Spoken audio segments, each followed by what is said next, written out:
हमारा मैटर है आंतरिक सुरक्षा।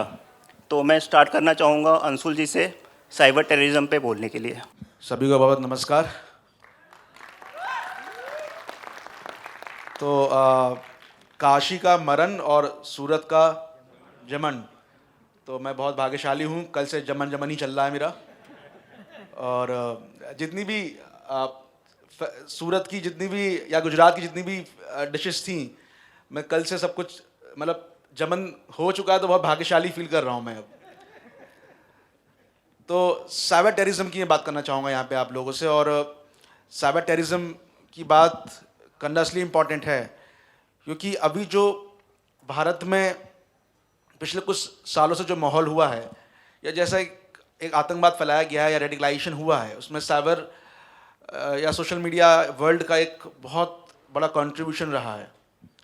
आपको शायद पता होगा कि 2015-2016 के टाइम पर एक ऑर्गेनाइजेशन जिसने पूरी दुनिया में अपनी बात कही, वो या एक बात कहने के साथ साथ जो अपना एक रेडिकलाइजेशन फैलाया, उसका नाम रहा आईएसएस।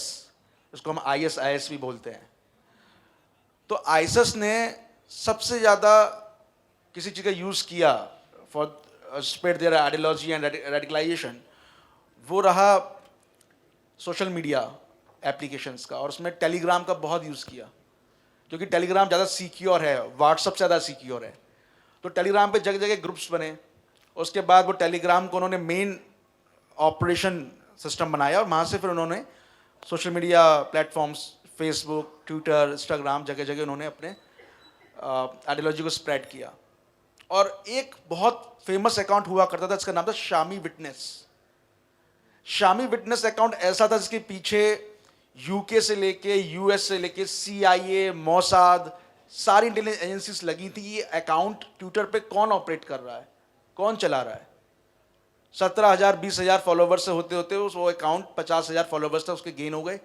और वो अकाउंट सबसे ज़्यादा रिक्रूटमेंट कर रहा था ISIS सिंपथाइजर्स की, जगह जगह।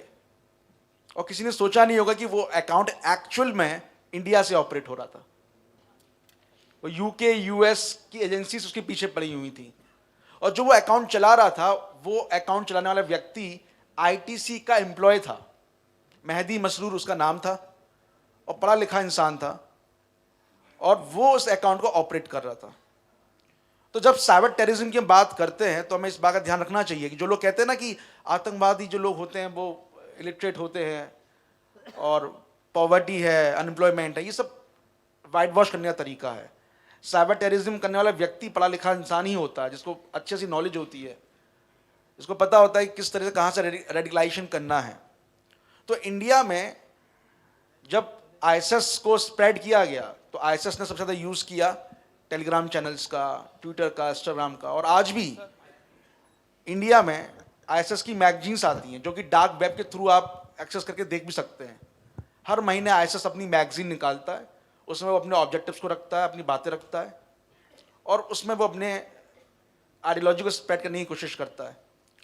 तो जब उस टाइम पे 2015-16 के टाइम पे ऐसी चीज़ें हो रही थी कि ISIS को इतना स्प्रेड किया जा रहा था, ISIS इतना स्प्रेड कर रहा था सोशल मीडिया के थ्रू, तो मैंने एज ए रेस्पॉन्सिबल सिटीजन मैंने ट्विटर पे मेंशन किया था कि जहाँ जहाँ आपको ISIS के अकाउंट्स दिख रहे हैं, जहाँ जहाँ आपको दिख रहा है कि ISIS के सिंपथाइजर्स बैठे हुए हैं, उनकी इंफॉर्मेशन आप मेरी ईमेल पे भेजें।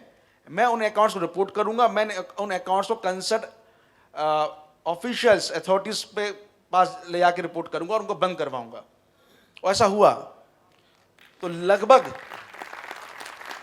25 अकाउंट्स जो ISIS को स्प्रेड कर रहे थे ट्विटर पे, इंस्टाग्राम पे, फेसबुक को, उनको बंद कराया, उनको रिपोर्ट कराया, और कंसर्न अथॉरिटीज के पास उनकी इंफॉर्मेशन पहुंचाई।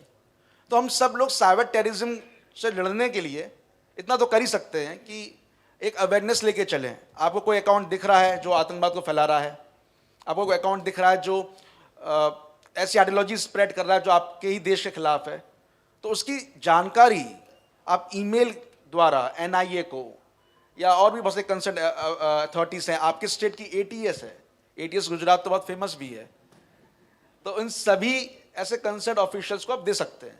और उससे क्या होता है कि आपको अपनी कोई पहचान नहीं देनी होती, आप एक जानकारी सही देंगे तो तुरंत एक्शन भी हो जाता है।